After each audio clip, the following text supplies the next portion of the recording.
ታኅሳስ 30 ዕለተ ሐሙስ የማለዳ ጸሎት። እግዚአብሔር ሆይ ስለዚህ ቀንና ስለዚህ ሰዓት እናመሰግንሃለን። አብረህን ስለነበርክ ስለ ሙሉ ነገሩ እናመሰግንሃለን። እግዚአብሔር ሆይ ቸርነትህና ምሕረትህ በዝቶልን በክንፍ ተጋርደን እግዚአብሔር ሆይ እዚህ ስለደረስን እናመሰግንሃለን። ያንተ አባትነት፣ ያንተ ቸርነት፣ ያንተ ኤልሻዳይነት ከለላ ሆኖን እግዚአብሔር በዚህ ደርሰናልና ስለዚህ እናመሰግናለን። ኃይል በላያችን ላይ ስለተቀመጠ፣ መንፈስ በላያችን ላይ ስለተቀመጠ፣ የማይቻለው ወደ መቻል የሚያደርግ ያንተ መንፈስ ላያችን ላይ ስላለ እናመሰግናለን። ካንተ የተነሳ እግዚአብሔር ሆይ እኛ እንጸናለን። ካንተ የተነሳ ደስተኞች ሆነን እንቀጥላለን። ካንተ የተነሳ እግዚአብሔር ሆይ ህይወታችን ይቀጥላል፣ መለምለማችን ይቀጥላል፣ መበርታታችን ይቀጥላል። ምክንያቱም አንተ ብርታታችን ነህ፣ አንተ ኃይላችን ነህ። ስለዚህ እናመሰግንሃለን። እግዚአብሔር ሆይ ደግሞ እጸልያለሁ በጌታ በኢየሱስ ክርስቶስ ስም ደመናን አይተን ሳይሆን አንተ የምናምነው ጌታ ሆይ የሆነ ምልክቶችን አይተን ሳይሆን ምንም በሌለበት ምድረ በዳ ላይ ጌታ እንታመንሃለን። ምክንያቱም እግዚአብሔር ሆይ ከምልክቶች በላይ አንተ ትሰራለህ። ሊሆኑ ከሚችሉ ከሚመስሉ ምልክቶች በላይ እግዚአብሔር ሆይ አንተ ቃል ሲናገር እንደዚህ ይላልና ታዲያ ባለበገናው በሚደረድርበት ጊዜ የእግዚአብሔር እጅ በኤልሳ ላይ መጣ፣ እንዲህም አለ። እግዚአብሔር የሚለው እንዲህ ነው፣ በዚህ ሸለቆ ብዙ ጉድጓዶችን ቆፍሩ። እግዚአብሔር እንዲህ ይላልና ንፋስም ሆነ ዝናብን አታዩም፣ ሸለቆ ግን በውሃ ይሞላል። እናንተ የቀንድ ከብቶቻችሁ፣ ሌሎች እንስሳቶች ትጠጣላችሁ። ይህ በእግዚአብሔር ፊት ቀላል ነገር ነው። ሞዓባውያንም በእጃችሁ አሳልፎ ይሰጣችኋል። የተመሸጉት ከተሞችና ያማሩትን ከተሞች ሁሉ ድል ታደርጋላችሁ። ውብ ዛፎቻቸውንም ሁሉ ትቆርጣላችሁ፣ ምንጮቻቸውን በሙሉ ትደፍናላችሁ። መልካሙን እርሻ በድንጋይ ታበላሻላችሁ። በማግስቱ መስዋዕት በሚቀርብበት ጊዜ እነሆ ከኤዶም በኩል ውሃ እየጎረፈ መጣ፣ ምድሪቱንም ውሃ በውሃ ሆነች። በዚህን ጊዜ ነገስታት ሊወጓቸው መምጣታቸውን ሞዓባውያን ሁሉ ሰምተው ነበርና ልጅም ሆነ ሽማግሌ መሳሪያ መያዝ የቻለ ሁሉ ተጠርቶ በመውጣት በጠረፍ ላይ ይጠባበቁ ጀመር። በማግስቱ ጠዋት ማልደው ሲነሱ ፀሐይ በውሃው ላይ ታንጸባርቅ ነበረ። ማዶ ላሉት ሞዓባውያን ውሃው እንደ ደም ቀልቶ ታያቸው። ስለዚህ ያ እኮ ደም ነው ያለ ጥርጥር ነገስታት እርስ በእርሳቸው ተዋግተው ተራድደዋል። እንግዲህ ሞዓብ ወደ ምርኮ ዙር ተባባሉ ይላል። ጌታ ሆይ በኢየሱስ ክርስቶስ እናመሰግንሃለን።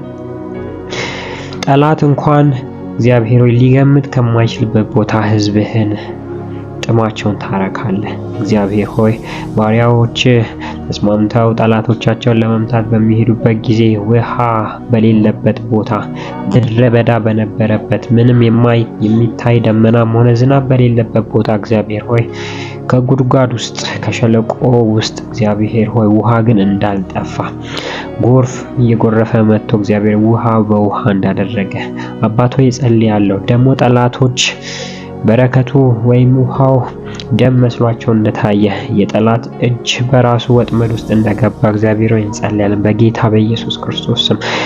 ይሄም ነገር ላይ ላንተ ቀላል ነው፣ የኛም ሁኔታ ላንተ ቀላል ነው። ባሪያ እንደተናገረው ቀላል ይሆናል። የኛም ነገር ያን ያህል የሚከብድ አይደለም ጌታ ሆይ። ስለዚህ እግዚአብሔር በኢየሱስ ክርስቶስ ስም እንጸልያለን ቃልህ በህይወታችን እንዲለቀቅ ጌታ እግዚአብሔር ሆይ ለኛ የከበደ ነገር እኛ ከየት ወዴት ከየቱ ጋር አምጥተን ከየቱ ጋር የቱን አገናኝተን እንደሚሆን በማናቅበት ሁኔታ ውስጥ እግዚአብሔር ሆይ ቃልህ በኢየሱስ ክርስቶስ ስም ኃይል ሆኖ ቃል እግዚአብሔር ሆይ ጥምን የሚያረካ ሆኖ በኢየሱስ ክርስቶስ ወደ ህይወታችን እንዲመጣ እጸልያለሁ።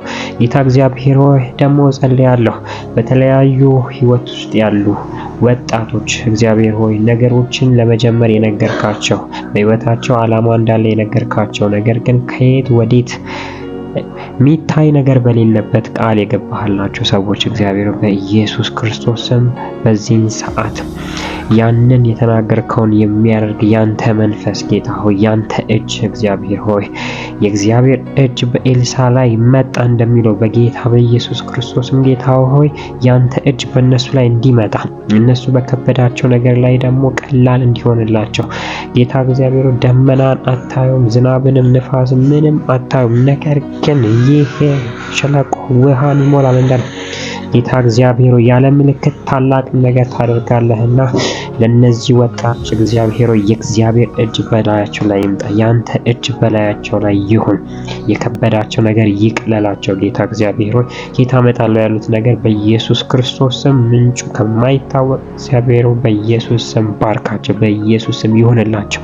አባቶችም እንደዛው ጌታ እግዚአብሔር ሲጸልዩ የነበሩ ሲተጉ የነበሩ ቃል የገባህላቸውን ነገር ታደርግ ዘንድ እጆች በላያቸው ላይ እንዲሆን እጸልያለሁ። የሚሰሩ ሰራተኞች ጌታ ሆይ በኢየሱስ ክርስቶስም ያንተ እጅ በላያቸው ላይ ይሁን። ከባድ መስሎ የታየው ነገር ይቅለላቸው። ጌታ እግዚአብሔር ሆይ የሚማሩ ተማሪዎች በጌታ በኢየሱስ ክርስቶስም በተለያየ ኦፖርቹኒቲዎችን የተለያየ እድሎችን የተጠቀሙ እየሞከሩ ያሉ አንተ የነገርካቸው ጌታ እግዚአብሔር በኢየሱስ ክርስቶስም እጅ በላያቸው ላይ ይቀመጥ። አይምሯቸው ይከፈት፣ ህይወታቸው የጸና ይሁን በጌታ በኢየሱስ ክርስቶስም። አባት ሆይ ደግሞ ጸልያለሁ በቤተ ክርስቲያን ውስጥ የሚያገለግሉ ብዙ ተስፋ የገባህላቸው ያንተ እጅ በላያቸው ላይ ይምጣ። የማይቻለውን ነገር ወደ መኖር የሚያመጣ ያንተ እጅ፣ ከባድ የሆነውን ነገር የሚያቀል ያንተ እጅ በላያቸው ላይ ይቀመጥ፣ በላያቸው ላይ ይቀመጥ በኢየሱስ ስም። አባቶ ይህ በኃይል እላያቸው ላይ እንዲሰራ በኃይል ራሳቸው ላይ እንዲመጣ በጌታ በኢየሱስ ክርስቶስ ስም እጸልያለሁ። አባቶ ይህንን ስለምታረግ እናመሰግንሃለን። ያንተ እጅ ነገሮችን ስለሚያቀል እናመሰግንሃለን። ያልከን ውሸት ስላልሆነ ካለ ምልክት ግን የምትሰራ እጅህን የምትልክ ትልቅ አምላክ ስለሆንክ እናመሰግናለን። በጌታ በኢየሱስ ስም አሜን።